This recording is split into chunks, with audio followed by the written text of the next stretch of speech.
Welcome to the Conde Nast Traveler Dine and Drink Festival, a special event where we're chatting with the best in the business about all things food. I'm Dia Kohli, Features Director at Conde Nast Traveler India. The last few years have changed the where, how, and what of dining and drinking for all of us. While people at home have reverted to comfort cooking and their grandmother's karas, the F&B industry has gone through massive upheaval. And with that upheaval has come change. Eating locally, sustainably, and returning to our regional roots for inspiration has taken many chefs around the country down unexplored paths. And our guest today is one of the pioneers in this field. His presentation of Indian food as a fine dining experience has helped change its perception for a global audience. He has showcased regional flavors, recipes, and created a new identity for Indian food beyond chicken tikka masala. I am very pleased to welcome Manish Malhotra, Corporate Chef, Old World Hospitality Group, and Indian Accent Restaurants to Conde Nast Travelers Dine and Drink Festival. Manish, thank you so much for being here today. Thank you so much for calling. It's wonderful. And I would like to start with a question which has sort of been at the top of my mind. What has been your go-to comfort food during this period? Go-to comfort food, actually this lockdown, I actually cooked at home. Usually I don't get time and I don't feel like cooking at home because we are so much in the kitchen in the hotels. You really don't want to look at the home kitchen. So in this lockdown, I actually cooked in my house. Some day in, day out, from breakfast to dinner also some days. So yeah, it was fun. It was going back to the home kitchen and learning. A professional chef, it is very difficult to work at home kitchen. It is, you have to chop onion. You cannot ask for chop onions. You have to, and the most difficult part of the kitchen is that you have to clean it after cooking. So that is a bit thing, what all things, and these things make me really realize that how important a smallest job in kitchen is, and how much sometimes we take other people for granted in our professional kitchen. कि ये तो backhand काम चलता रहता है, but you actually do in yourself in your home kitchen. It is a tough job and it is very important job. And the second thing is managing home kitchen is 10 times more difficult than managing a professional kitchen. Why do you say that? See, in the restaurant, guests are changing every day. At home, you have a captive audience. You have to cook different meals for different people. I don't change my menu every day, but at home, the lady has to change her menu every day. It's a difficult thing. So managing home kitchen is more difficult than the professional kitchen, I would say. What is the one dish that you went back to and probably cooked the most during this period? I think khichdi is in different ways and a mutton curry with rice. That's again a non-vegetarian comfort food, and a khichdi in a different ways are a very vegetarian comfort food for me. So obviously one of the things is after the lockdown and when things opened up again, it was a return to the professional kitchen, but things had changed in this period. So what was it like, this return? What changed irreversibly? What changed for the better? I will take it, what changed for the better. First thing, what I told you, that each and every individual is so important in kitchen. Definitely you always give respect to everyone, but this hardship really make you realize that every single component, every single individual in the kitchen, whatever job he does, is very, very important. Second, how you are going to manage your manpower and their potential, how to tap that potential in a proper and in 100% way. That is the most important thing. In that, you can manage your manpower, you can manage your cost, because after pandemic, everybody was not struggling to make profit. everybody was struggling how to control the cost. Because cost is one such thing which can only increase your profit at this point of time when business is such challenged. There are no international travel going on, so you can control your cost without compromising the quality. That was the biggest challenge, and I think that happened for good. Then the hygiene practices, what we started, we used to follow all these practices before pandemic also, but certain ones like wearing mask in the kitchen and all these things, I think it happened for good, and I think it should be continued. And sanitizing the restaurant, front of the house, all these things should continue forever. It's a very good habit, and I think we should continue. And the second part is the people who are coming to your restaurant, the guests, now they are more aware of the back end of the restaurant also. They are more concerned about the back end of the restaurant. So there has to be a complete transparency between front of the house and back of the house, that they should be equally comfortable about back of the house also, the way you are comfortable about front of the house. So definitely, after a successful chef tasting menu, we invite our guests, why don't you come in the kitchen? Take a look where we cook, meet the people who cook your food, and it is wonderful experience for them also, and our staff also, team also feels very happy about it. So you obviously have taken Indian food to a global audience and completely changed the way people thought about Indian food. How did it work? Was there any sort of resistance at any point when people went looking for Indian food in a New York or a London and they were surprised by what you presented? Yes, it not only New York and London, it happened when we started Indian Accent in Delhi, because I think we were the first Indian restaurant in Delhi or maybe in India which was not serving butter chicken. So the first thing, people used to walk out of the restaurant, that what kind of Indian restaurant is this? You don't have kebab, you don't have biryani, you don't have butter chicken and all these things. But slowly now people understood what we are trying to do.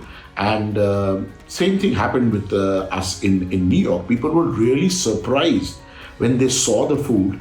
They said, we never expected Indian food to be done in this way also, or your tasting menu we really enjoyed with the wine pairings, or after eating your food we don't feel that we are overwhelmed, or by entering in your restaurant I don't feel like I'm entering into Rajasthan, Goa or Kerala. Or when I enter in your restaurant, I don't get that pickle or the spice smell in my nose. So they really felt surprised about the decor, the food, the type of service, the type of bar program which we were running. It was not just the restaurant with lots of beer and all these things. It was professional cocktails, some exceptional wine pairings, some exceptional whiskey pairings. So people were really surprised, and we were quite happy about it. And there are some people who came to Indian Accent looking for chicken tikka masala. So they were a bit disappointed, but most of the people were quite happy about it. Right. That actually brings me to the question of your decor in both your restaurants. I mean, it was always very muted and understated and elegant without the obvious Indian motifs of, Indian statues or dancing girls or very Indian music playing. So how do you balance that? Because once again, people go in expecting a very Indian, and by Indian, I mean a very North Indian sort of aesthetic. How do you avoid the cliches essentially in decor? See, we always wanted to showcase our food. We always wanted our food, and the experience should be the highlight of the restaurant. And you should not feel that entering an Indian restaurant with a large Ganesha statue, or beaches of Goa or Kerala, or bindis or churis from Rajasthan and all these things. This was the clear Indian thing. So we didn't want anything of that. And when we were planning the kitchen, We told our kitchen consultant that exhaust system and the AC system should be such that not a single smell of kitchen should be there in the restaurant. And there were no pickles and all these things in the restaurant, so you don't smell any spices or pickles and all these things. There were no display of spices on the front of the restaurant, which usually Western Indian restaurant in West have that kind of a thing. So people should focus and be surprised by our food. That was and the experience. That was the most important thing for us, and that is what we followed.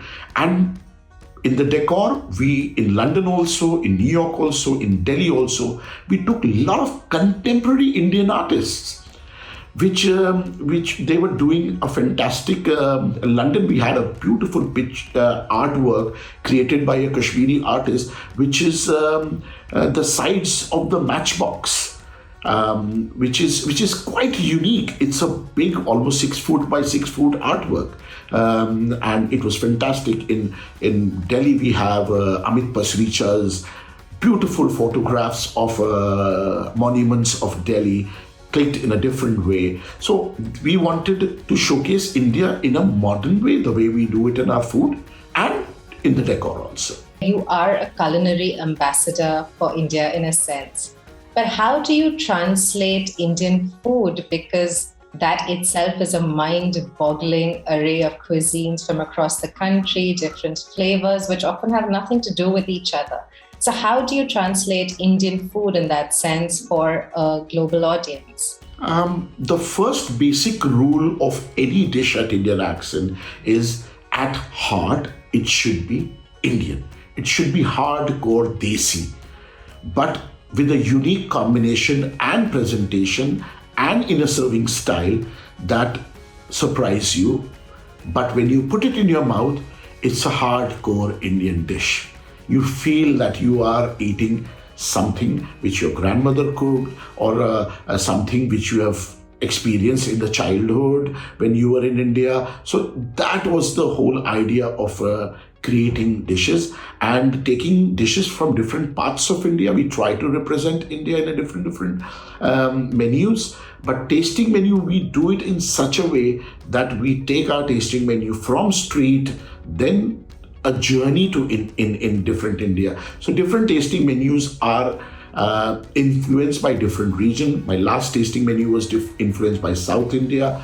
This one, which is presently going on, is very much influenced by western part of India. So we have curries from Malwan, we have dal pakwan from Gujarat and Maharashtra, we have mutiyas and theplas from Gujarat. So a lot of western influences on this particular menu. Right. So you have also taken, India from the streets, from the home kitchens to the world.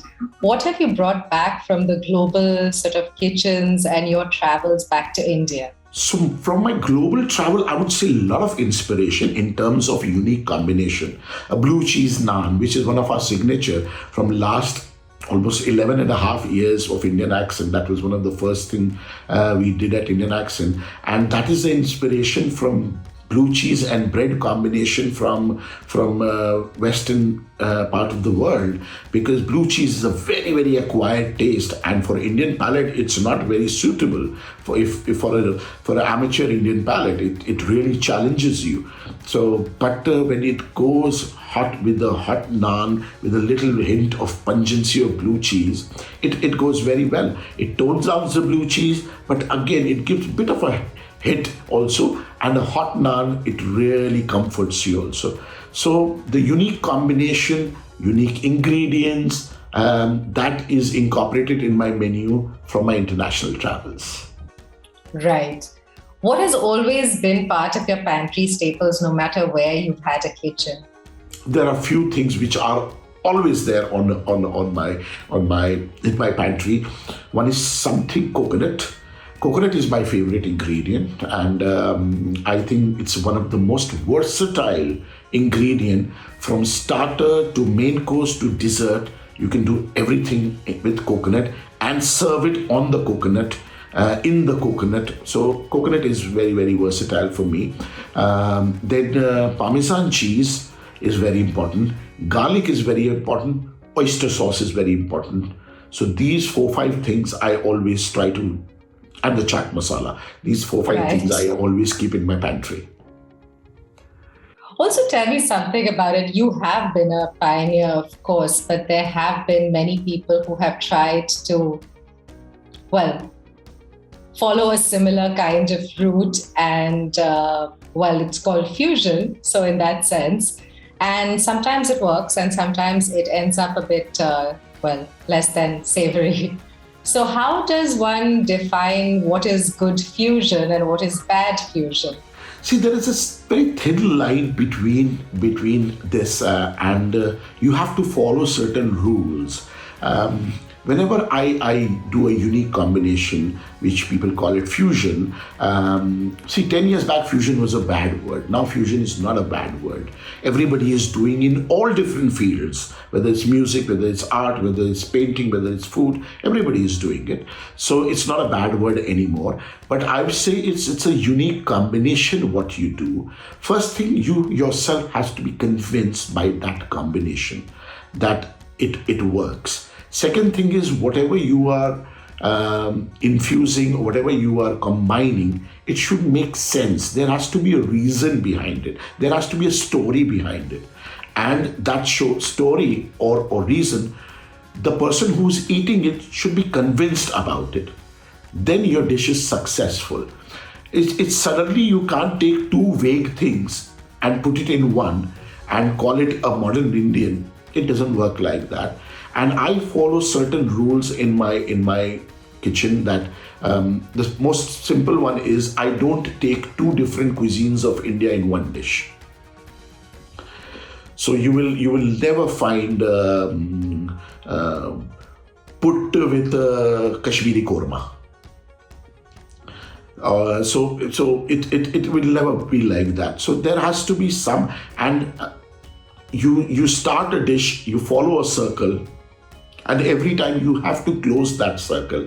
It should be a unique combination. It should make sense. There has to be a story behind it. There should be all different elements, texture, flavor, color, presentation in that dish. So you close the circle for all the dishes. And that is how it works. There's also that other part of it, which is very lovely about your food, where you are playful without ever being gimmicky. So using fun things like phantom cigarettes as a playful touch in a dish, rather than just as an extraneous thing. Tell us the story behind things like that, how to be playful. See, I really miss my childhood, and I am of a generation which started from Binaka Geetmala to iPhone 13 Pro. So we are of that generation. We have seen everything. And our generation, the world really moved really fast, especially after 1996, 1997. The world, after 2000, world really moved fast. And sometimes in this fast moving thing, a lot of childhood nostalgia has gone away. Because we have grown up with this phantom cigarette or a small pressure cooker and all these things. There are a lot of things which we have grown up with, which now we don't see. It is lost in. So 2011, 12, I started doing bit of this nostalgia thing with a phantom sweet cigarette or a flavored candy floss or this pressure cooker or a charpai and all these things with a fatafat goli or a aam papad and all these things. Which was just to create that nostalgia back because people were forgetting all these things and the new generation didn't have any idea that when we were kids, we used to smoke cigarettes also. It was a fake ones, but still we used to do that.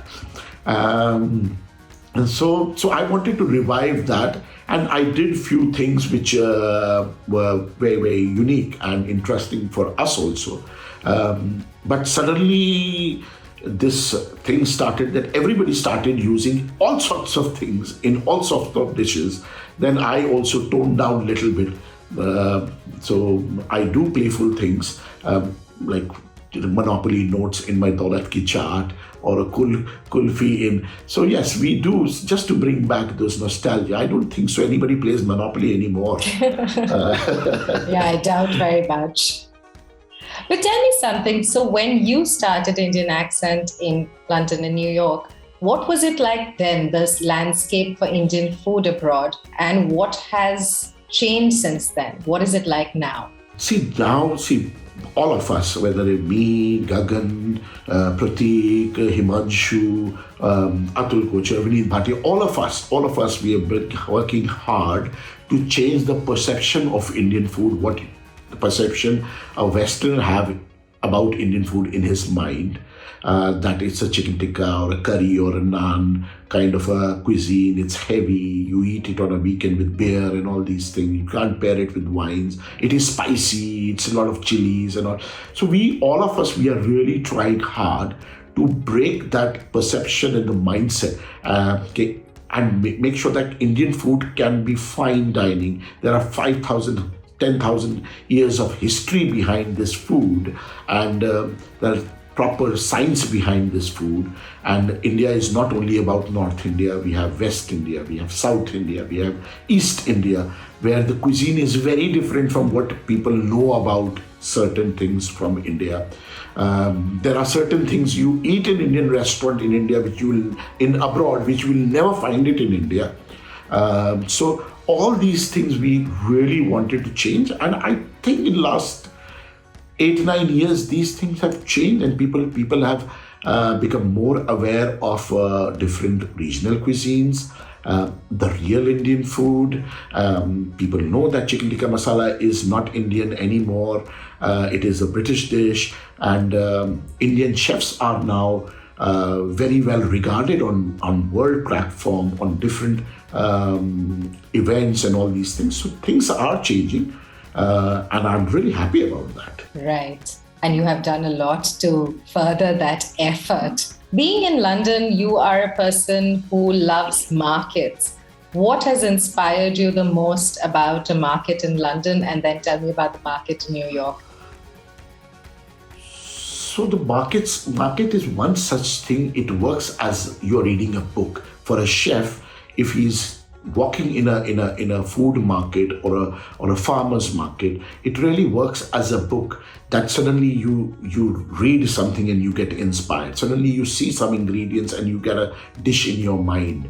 So whether you are in Borough Market or Portobello Road or any farmer's market in Union Square in New York, or Okla Mandi or INA Market or Crawford Market in Bombay, you get to see things, and suddenly those things, you start working in your mind. What can I do with this? What can I do with that? Oh, then you travel in the market, you see different vendors doing different unique things. You really get inspired. I saw a dal pakwan thing in one video in some small town in Gujarat, and I really got inspired, and that dish is now on Indian Accent menu and the Comrade menu in a different ways, but it is there on the menu of both the restaurants. So you get inspired when you travel in the market. Only thing is you just have to keep your eyes, ears and nose and the palate open. So that really, market really inspires you. Right. So when you miss home in London, where do you go if it's not your own restaurant? London, there are a few places I really, really enjoy, where I keep going back and back for certain things. There's a restaurant called Barshan in Soho, in Shaftesbury Avenue, where you really go for real Hunan and Szechuan food, which is unique. You will not find those dishes anywhere in the world, I would say. Then you go to Edgware Road. There's a particular place there used to be called Beirut Express for your shawarma and for your pita breads. It was like really, really tasty. So London, there are thousands of places where you really go. And New York, I go for this. There's a Spanish restaurant where your garlic prawns, garlic oil prawns, Spanish, or to die for. You just go there to eat that only. So there are thousands of places where you go and you really crave for some these things when you were there. Right. Also, tell me, what is your take on reality TV now? How has that worked to sort of encourage people first to cook, and second, maybe taught an audience about a world of food that exists out there? I think it's really, really good because reality TV and these type of shows really made chefs superstars, and which is very, very good because 20 years back or 25 years back, becoming a chef was not a great kind of a profession. Now people are okay with it, and they want their kids to become chefs, and chefs are getting, I would say, good salaries, which is very, very good. So I always say, like, reality TV is very, very good, and it really helps to spread your ideas, your cuisine, your food. Again, it's very, very good for the cuisine also. Right. Also, tell me one thing. One pet peeve in Indian cooking, especially in a professional kitchen, that definitely, like, a trend that needs to die. See, there are till now, whatever I've seen, that trends coming to Indian food, it has already died down. I would say molecular in Indian food and all these things, but it's already gone. It's already gone. There's a new trend which is vegan, which is going on, and that, I would say, it's not a fad. It is going to stay for some time. It is going to stay. So I think all of us earlier, if you asked me 2 years back, vegan, I said, oh, that's terrible. But now I have to accept also that yes, it is the thing which is going to stay. And Indian cuisine, we have so many things which we can offer as vegan. So I think all the chefs, all of us, we have to explore more and come up with more innovative menus for the vegans, I would say. Right. But tell me something. You grew up in a family which was primarily vegetarian, right?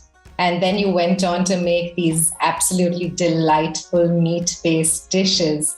So what do you see as this future of food in that sense, where we are looking towards meat alternatives and a world which is increasingly more vegetarian? How is that reflecting in your own cooking and your menus and your food philosophy, perhaps? See, being brought up in a vegetarian family made me believe that food with less ingredients, less paraphernalia can be tasty. So simple food can be tasty. That is the belief which I got eating in my house, because food used to be very tasty without onion and garlic also, without non-vegetarian things also. So simple food is very, very good. But simple food is 10 times more difficult to cook if you have to use less ingredients. If you have to use 100 ingredients, it's easy. But if you have to cook with 4 ingredients, it's very, very difficult. So cooking simple food is difficult. So I would say we have reached in certain way. Now we are looking back to our roots. We are looking at home recipes.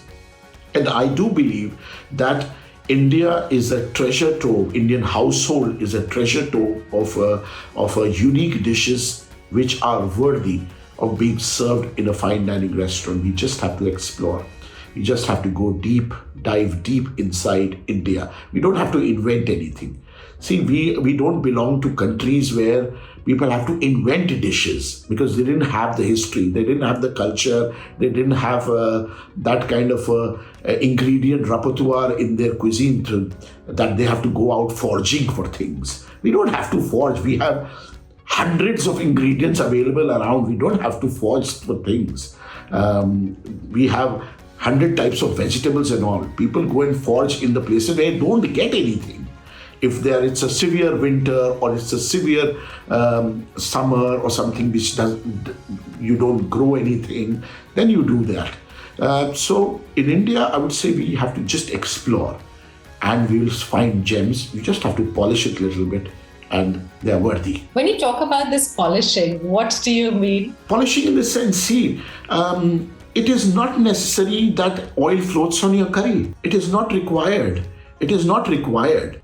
You can make curry with enough oil, but you can remove it. there should not be any chilies, that much of chilies in the dish that it really kills all the other flavors. It has to be a blend of spices, not the chilies. And there are certain cuts of meats or vegetable you can improve upon to make that dish better. You don't have to mash every vegetable and looks like a potato.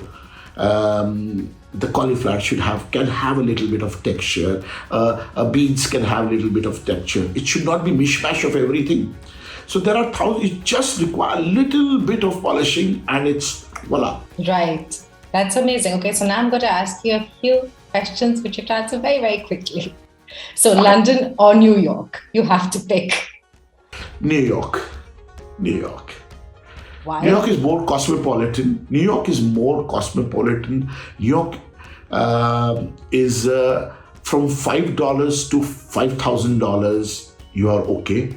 In central London, after 9 o'clock, it's difficult to survive on £5. You have to go and eat sandwich only. But New York, you can have a variety. And again, New York is where you can really hop on in different places, different types of places in one night. London, it becomes sometimes difficult. Right. Your favorite chef of all time? My favorite chef, there are not one, there are many. I would say. From Ananda Solomon to Rick Stein, in my older generation, from where I took inspiration from. My contemporaries, whether it's Chef Naren Thameya of Bangalore or Sabi or other chefs, and the new generation, whether it's Himanshu or whether it's Saurabh or whether it's Pratik Sadhu. So there are many which I really admire them. If you had to think about the best meal you'd ever eaten and the one which comes back to you.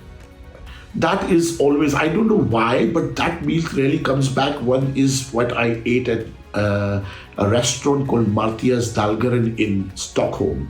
I don't know, I've eaten, again, after that, I've eaten thousands of meals in best of the places in the world. But that menu, maybe I was in that frame of mind that I had a mushroom tasting menu paired with local beers. And till now, that is one of my best experiences, I would say. Your favorite street food in India? Chaat.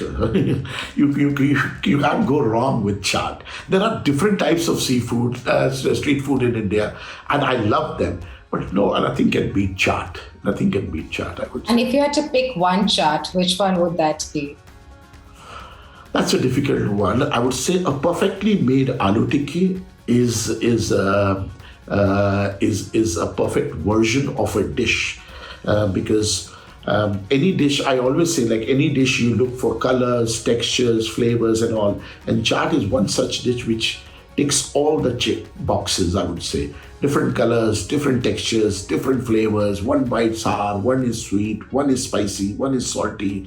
So it's different things. So yeah, I'm perfectly done aloo tikki chaat, where crispy edges, soft center, soft dahi, sweet chutney, spicy green chutney. So all these things, I would say. That sounds delightful. Tell me, okay, so now this is the question for you. 5 things that you can do with the pani puri, golgappa, puchka, whatever you call it, which is not the traditional way. See, pani puri is I would say one of the interesting and one of the best innovation anybody did in Indian food, and it's so sorry that we really don't know who did this, who invented golgappas. That is what the documentation of Indian cuisine, I wish it would have happened, and we have paid tribute to that guy who has created pani puris. It's the first sphere with the liquid center. Everybody's talking about spherification, all these things, but this is the first sphere with the liquid center which you put in your mouth and burst. So pani puri, you can do thousands of things, because the moment I'll give you an empty shell, you can fill it with, sky is the limit. Your sky is the limit. cuisine is the limit. You can fill it with anything you want. It's totally up to individual. Some people fill it with vodka, some people fill it with something spicy, something sweet. We fill it with wasabi also. Some people do it with smoked salmon. So I think there are thousands of ways you can use it, and you can be as innovative as you can. Tell me the one food experiment that went really wrong. Chyawanprash cheesecake. See, it was again that type of time in 2010 when I was getting the nostalgia factor back, because Chyawanprash was one such thing. Everybody has some kind of a good or a bad memories of it, and to revive that memory, doing a cheesecake layered with a thin layer of topped with thin layer of Chyawanprash served with the badam milk. We put it on a main menu also, but I don't know. We used to see people's faces when they used to put it on their mouth. So how long did it stay there? It was there for one few months, but yeah, after that it was just it. There are certain things you really have to have on the menu which really pops your eyes, like what? So kind of that feeling, I would say. And one last thing, the one dish that you will always be proud of. Again, a lot of things, but I really feel my Daulat Ki Chaat is one thing which I really feel that I try to revive that, and now world knows that there is something called aerated milk which exists in India 150 years back. When there were no foams, there were no airs or all these things, espumas and everything in the world. These things were there in India, and it was a lost thing, but now it is revived, and it's in New York, it's in London. More and more chefs are doing it in a different ways. So yeah, Daulat Ki Chaat is one such thing, along with others, which I feel really happy to reviving it, I would say. Not inventing it, but reviving it. Well, thank you, Manish. It's been a pleasure talking to you. And I wish you all the best with your future endeavors. Good luck. Thank you so much. Thank you. Thank you.